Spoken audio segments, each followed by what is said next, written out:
उद्यापासून लाडक्या बहिणींना पैसे मिळणार आहेत। महिन्याचा सन्मान निधी वितरित होणार आहे। लाडक्या बहिणींनी 18 नोव्हेंबरच्या आधी ई-केवायसी प्रक्रिया पूर्ण करावी असं आवाहनही यावेळी करण्यात आलेलं आहे। मात्र आता ही आनंदाची बातमी आहे, उद्यापासून लाडक्या बहिणींना पैसे मिळणार। मी हे स्पष्ट करू इच्छितो की लाडकी बहीण योजना कधीही बंद होणार नाही।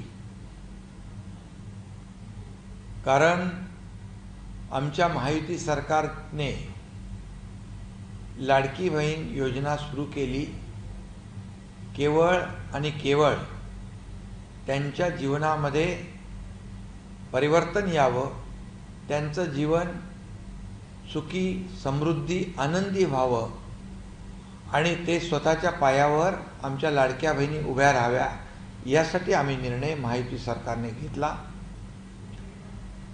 आणि आता ई-केवायसी आता विरोधक जे अफवा पसरवत आहेत, ई-केवायसी मुळे असं होईल तसं होईल, परंतु ई-केवायसी मुळे हे आधार कार्ड लिंक होईल आणि आपल्याला ही पद्धत जी आणखी सोपी होईल, सुलभ होईल आणि त्यांना पैसे मिळतात ते सुलभतेने त्यांच्या खात्यामध्ये जमा होतील, पारदर्शकता त्याच्यामध्ये येईल आणि त्याचबरोबर ज्या योजना इतरही योजना ज्या आहेत लाडक्या बहिणींसाठी त्या योजनांची देखील माहिती त्यांना मिळेल आणि त्यामुळे ई-केवायसी मुळे कुठलाही संभ्रम मनामध्ये कोणी ठेवू नये। ई-केवायसी मुळे आणखी सुलभता, आणखी पारदर्शकता आणि सुटसुटीतपणा येईल आणि लाडकी बहीण योजनेचे पैसे त्यांच्या खात्यामध्ये वेळेवर जमा होतील।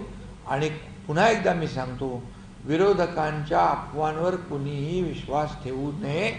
जेव्हा आम्ही सुरू केलं योजना त्याही वेळेस विरोधकांनी याचा खूप अपप्रचार केला, परंतु लाडकी बहीण योजना कधीही बंद होणार नाही हे मी पुन्हा एकदा सांगतो।